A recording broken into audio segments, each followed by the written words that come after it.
প্রতারণার ফাঁদে ফেলে প্রায় প্রতিদিনই দেশের বিভিন্ন জেলা থেকে সাধারণ মানুষকে নিয়ে আসতো মধুপুর বনের জনশূন্য এলাকায়। এরপর দেশীয় অস্ত্র দিয়ে চালাতো নির্যাতন, আর এভাবেই অসহায় এসব মানুষদের কাছ থেকে আদায় করা হতো লাখ লাখ টাকা। ছদ্মবেশে দেশের বিভিন্ন জেলায় সক্রিয় আছে এই চক্রের সদস্যরা।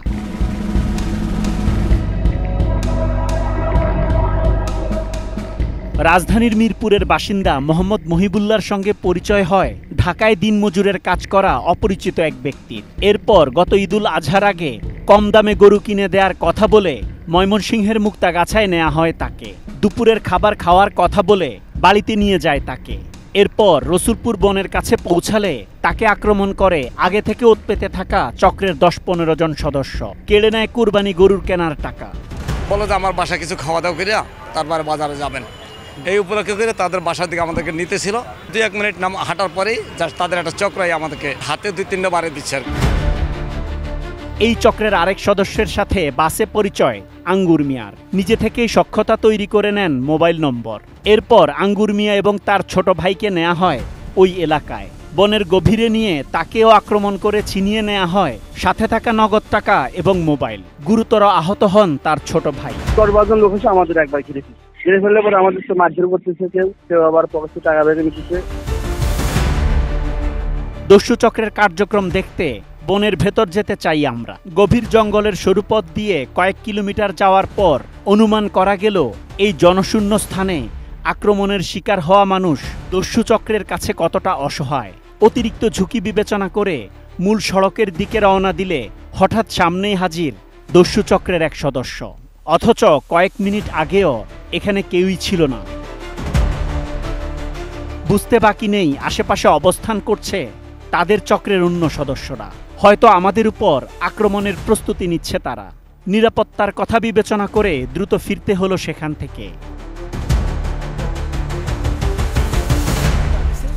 কথা হয় বনের পাশে থাকা স্থানীয় সাধারণ মানুষের সাথে।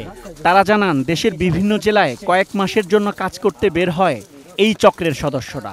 তারপর কোনো ব্যক্তির সাথে সুসম্পর্ক তৈরি করে নিয়ে আসেন নিজ এলাকায়, আর তাদের বাড়িতে বেড়াতে এলেই চালায় দস্যুতা।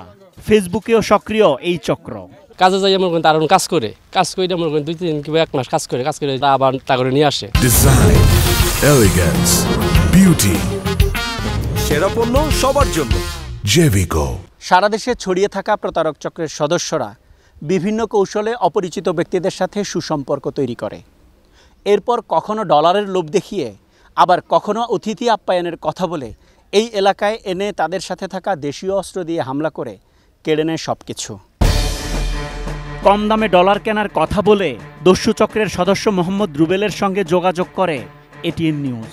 এরপর টাকা নিয়ে বিশেষ জায়গায় অপেক্ষা করলে ব্যাটারি চালিত অটোরিকশা নিয়ে আসে চক্রের সদস্য রুবেল। কিছু পথ যাওয়ার পর ১০-১৫ জনের ভয়ঙ্কর চক্র অপেক্ষা করছে জেনে রিকশা থেকে নেমে ভিন্ন কৌশলে অটোরিকশা চালক জীবনের কাছ থেকে জানা যায় বাকিদের পরিচয়। ওদের ঠিকানা কোথায়? বেশ কয়েক বছর আগে দস্যু চক্র ছেড়ে আসা একজন পরিচয় গোপন রাখার শর্তে জানান চক্রের নেতৃত্ব দিচ্ছে কারা এবং দস্যুতা চালিয়ে আয় করা টাকার ভাগ পায় পুলিশের কোন কোন সদস্য। টাকাটা 3 ভাগে ভাগ হয়, সবাই মিলে 30% পায়, আর পুলিশে পায় 20%, আর যারা ডলার দেয় এরা পায় 50%। পুলিশের জিয়া আছে, মিঠু আছে, সাইফুল আছে, আসিফ আছে। দস্যু চক্রের সদস্য শাকিলের মা নিজেই স্বীকার করেন পুলিশের সম্পৃক্ততার কথা। ডলারটা মাইরাই সবাই আগে টাকা দেব, এই থানা পুলিশের সেদিন কভার চাইছিলাম যে স্যার আপনারা যে ধরুন টাকা খান তাইলে এগুনার শাসন করিন না কেন। এটিএন নিউজের অনুসন্ধানে জানা গেছে এই চক্রের বেশ কিছু সদস্যের নাম পরিচয়। দস্যু চক্রের প্রাথমিক সদস্য হিসেবে কাজ করে মোহাম্মদ জামাল, নজরুল ইসলাম, জালাল, শহীদ, স্বপন, মোহাম্মদ রুবেল, শাকিল এবং সিরাজ। চক্রের যে কোনো 2 জন সদস্যের কাজ টার্গেট ব্যক্তিকে কৌশলে তাদের আস্তানায় নিয়ে আসা। এরপর বাকিরা দেশীয় অস্ত্র দিয়ে আক্রমণ করে। দস্যু চক্রের মূল হোতা হিসেবে কাজ করে আজগর, আবু তাহের, সাইদুল, আজগরের ছেলে রূপচান, যারা চক্রের সদস্যদের কমিশনের বিনিময়ে নিয়োগ দেয়। আর এই ঘটনা ঘটানোর আগে অসাধু পুলিশ সদস্যদের সাথেও যোগাযোগ রক্ষা করে। কাজ শেষে থানায় পৌঁছে যায় কমিশন। জড়িত পুলিশ সদস্যদের বিরুদ্ধে দ্রুত ব্যবস্থা নেয়ার আশ্বাস দিলেন ময়মনসিংহ জেলা পুলিশ সুপার। আমার অভ্যন্তরের মধ্যে শুধু একটু সমস্যা আছে, আমি একটু দেখি ভেতরে, আমি অভ্যন্তরে দেখি যারা জড়িত অবশ্যই থেকে তাদের মধ্যে অবশ্যই বিগত ব্যবস্থা হবে।